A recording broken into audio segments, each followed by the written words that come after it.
ఏదైనా ఒక వస్తువును గమనంలో ఉండేలా చేయాలంటే మనం ఏం చేయాలి? సాధారణంగా మనందరికీ అనిపించే సమాధానం ఏంటంటే, ఆ వస్తువును మనం నిరంతరం నెట్టడం లేదా లాగడం చేయాలి. ఈ నెట్టడాన్ని లేదా లాగడాన్ని భౌతిక శాస్త్రంలో బలం లేదా ఫోర్స్ అని అంటాము. మన జీవితం యొక్క అనుభవాలను బట్టి చూస్తే బలం ప్రయోగిస్తేనే కదలిక వస్తుంది అనిపిస్తుంది. ఉదాహరణకు ఒక కుర్చీని తీసుకుందాం. అది కదలాలంటే దానిపై మనం ఖచ్చితంగా బలాన్ని ఉపయోగించాలి. మనం నెట్టడం ఆపేస్తే ఆ కుర్చీ కూడా ఆగిపోతుంది కదా! దీన్ని బట్టి ఏదైనా వస్తువు గమనంలో కొనసాగాలంటే దానిపై నిరంతరం బలాన్ని ప్రయోగిస్తూనే ఉండాలి అని మీరు అనుకోవచ్చు. బలం ప్రయోగించడం ఆపేస్తే వస్తువు దానంతట అదే ఆగిపోతుందనేది మన నమ్మకం. కానీ ఇది పూర్తిగా తప్పు అని నేను చెబితే మీరు నమ్ముతారా? అవును. మీరు ఇప్పుడే కుర్చీ ప్రయోగం చేశారు కదా అని వాదించవచ్చు. కానీ ఈరోజు ఈ పాత నమ్మకాన్ని మార్చుకుందాం. దీన్ని స్పష్టంగా అర్థం చేసుకోవడానికి మన అందరికీ పరిచయం ఉన్న క్యారమ్ బోర్డ్ ఉదాహరణ తీసుకుందాం. క్యారమ్ బోర్డ్ పైన ఒక స్ట్రైకర్‌ని కదిలించాలంటే మనం ఏం చేస్తాం? దాన్ని వేలుతో బలంగా కొడతాం కదా! అలా కొట్టినప్పుడు స్ట్రైకర్ గమనంలోకి వచ్చి కొంత దూరం ప్రయాణించి ఆ తర్వాత తనంతట తానే ఆగిపోతుంది. దీన్నే మనం కొంచెం నిదానంగా పరిశీలిద్దాం. మన వేలు స్ట్రైకర్‌ను తాకినంత సేపు దానిపై బాహ్య బలాన్ని ప్రయోగిస్తుంది. కానీ వేలు దూరంగా వెళ్ళగానే ఆ స్ట్రైకర్‌పై ఎలాంటి బలం ఉండదు. అప్పటికి బలం ప్రయోగించడం ఆగిపోయినా స్ట్రైకర్ కొద్ది దూరం వెళ్ళి నెమ్మదిగా వేగాన్ని తగ్గించుకొని ఆగిపోవడం మనం గమనించవచ్చు. ఇది చూశాక వస్తువులు దానంతట అవే ఆగిపోతాయని మీకు మళ్ళీ అనిపించవచ్చు. సరే, ఇప్పుడు క్యారమ్ బోర్డ్ పైన కొంచెం పౌడర్ చల్లి మళ్ళీ అదే ప్రయోగాన్ని చేద్దాం. ముందు ప్రయోగించినంత బలాన్నే ఇప్పుడు కూడా స్ట్రైకర్‌పై ఉపయోగిద్దాం. ఈసారి మీరు గమనిస్తే ఆ స్ట్రైకర్ పౌడర్ లేనప్పటికంటే చాలా ఎక్కువ దూరం ప్రయాణించి ఆగుతోంది. మరి ఎందుకు ఇలా జరిగింది? పౌడర్ చల్లడం వల్ల ఉపరితలం నునుపుగా అంటే స్మూత్‌గా మారింది కాబట్టి స్ట్రైకర్ ఎక్కువ దూరం వెళ్ళిందని మీరు చెప్పొచ్చు. కానీ అస్సలు భౌతిక శాస్త్ర ప్రశ్న ఇక్కడే ఉంది. ఉపరితలం నునుపుగా ఉంటే వస్తువులు ఎందుకు ఎక్కువ దూరం ప్రయాణిస్తాయి? ఒకవేళ వస్తువులకు సహజంగానే ఆగిపోయే లక్షణం ఉంటే, ఆ ఆగిపోయే సమయం ఉపరితలంపై ఎందుకు ఆధారపడి ఉండాలి? ఒక్కసారి ఆలోచించండి. సరిగ్గా ఇక్కడే గెలీలియో గెలీలీ అనే గొప్ప శాస్త్రవేత్త ఒక అద్భుతమైన మరియు విప్లవాత్మక ఆలోచన చేశారు.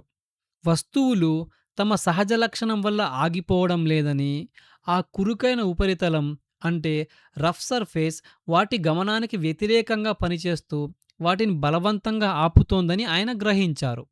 పౌడర్ చల్లకముందు మనం స్ట్రైకర్‌ను కొట్టినప్పుడు ఆ బోర్డ్ ఉపరితలం దాని గమనానికి వ్యతిరేక దిశలో ఒక అదృశ్య బలాన్ని ప్రయోగించి, ఆ వ్యతిరేక బలమే ఈ స్ట్రైకర్ వేగాన్ని క్రమంగా తగ్గించి, చివరకు దాన్ని పూర్తి నిశ్చల స్థితికి తీసుకొస్తుందని గెలీలియో వివరించారు.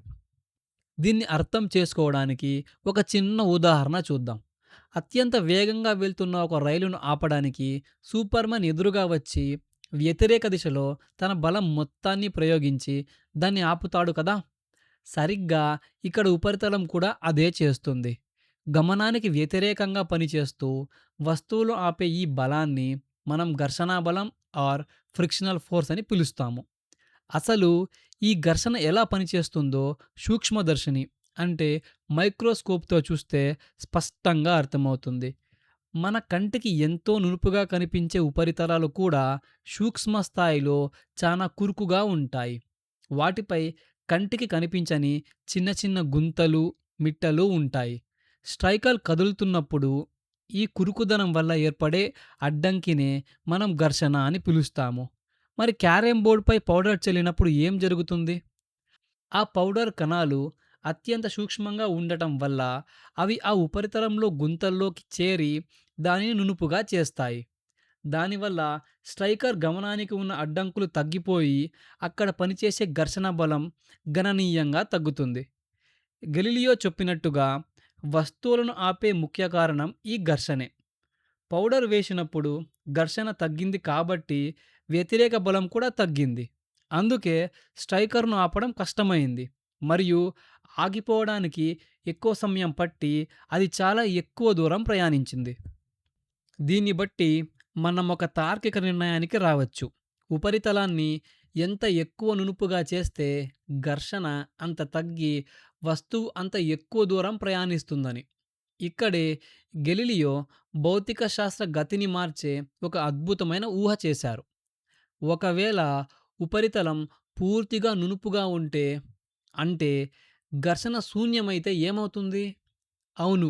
ఒకవేళ ఘర్షణ అస్సలు లేని అనంతమైన ఉపరితలం ఉంటే, ఆ స్ట్రైకర్ ఎప్పటికీ ఆగదు. అది అనంతకాలం పాటు ఒకే వేగంతో కదులుతూనే ఉంటుంది. గమనంలో ఉన్న వస్తువులు బాహ్య బలాల పనిచేయనంత వరకు ఎప్పటికీ గమనంలోనే ఉంటాయి అని గెలీలియో స్పష్టం చేశారు. అంటే వస్తువులను గమనంలో ఉంచడానికి మనం ఎలాంటి బలాన్ని ప్రయోగించాల్సిన అవసరం లేదు. మన నిజ జీవితంలో ప్రతి వస్తువు ఆగిపోవడానికి కేవలం ఘర్షణే కారణం. ముందు మనం చెప్పుకున్న కుర్చీ ఉదాహరణలో కూడా ఒకవేళ నేలపై ఎటువంటి ఘర్షణ లేకపోతే ఒక్కసారి నెట్టిన కుర్చీ ఎప్పటికీ ఆగకుండా సరళ రేఖలో ప్రయాణిస్తూనే ఉంటుంది. అయితే ఇక్కడ మీరొక సందేహం అడగవచ్చు. సార్, వస్తువు మొదట నిశ్చల స్థితిలో ఉంది. దానిని కదిలించడానికి మనం బలం ప్రయోగించాం కదా! అవును. నిజమే. ఒక వస్తువును కదిలించడానికి ఎలాగైతే బలం అవసరమో, కదులుతున్న వస్తువును ఆపడానికి కూడా బలమే కావాలి. మన చుట్టూ ఉన్న వస్తువులు ఆగిపోయి ఉండటానికి కారణం అవి సహజంగా నిశ్చల స్థితిని కోరుకోవడం కాదు. ఘర్షణ వాటిని నిరంతరం ఆపుతుండటం వల్లే. ఘర్షణ లేదా ఇతర బాహ్య బలాలు పనిచేయనప్పుడు నిశ్చల స్థితిలో ఉన్న వస్తువు నిశ్చల స్థితిలోనే ఉంటుంది. గమనంలో ఉన్న వస్తువు అదే గమనంలో ఉంటుంది. దీనినే మనం జడత్వం అని అంటాము. ఈ చిన్న విషయాన్ని మానవాళి అర్థం చేసుకోవడానికి కొన్ని వేల సంవత్సరాలు పట్టింది. కాబట్టి మీరు అర్థం చేసుకోవడానికి కొంత సమయం పట్టిన ఆశ్చర్యం లేదు. దీన్ని సులభంగా అర్థం చేసుకోవడానికి మనం అంతరిక్షంలో ఉండే గ్రహాలు మరియు నక్షత్రాలను ఊహించుకుందాం. అవి ఎప్పుడూ నిరంతరం గమనంలోనే ఉంటాయి. అంతరిక్షంలో ఎటువంటి ఘర్షణ, నిరోధక బలాలు ఉండవు కాబట్టి అవి కోట్లాది సంవత్సరాలుగా ఆగకుండా కదులుతూనే ఉన్నాయి. బలం ప్రయోగించకపోతే కదులుతున్న వస్తువులు కదులుతూనే ఉంటాయి అనడానికి ఇదే గొప్ప ఉదాహరణ. మరి చివరగా ఒక ప్రశ్న మిగిలిపోయింది. వస్తువులను గమనంలో ఉంచడానికి బలం అవసరం లేనప్పుడు మరి అసలు బలం ఏం చేస్తుంది?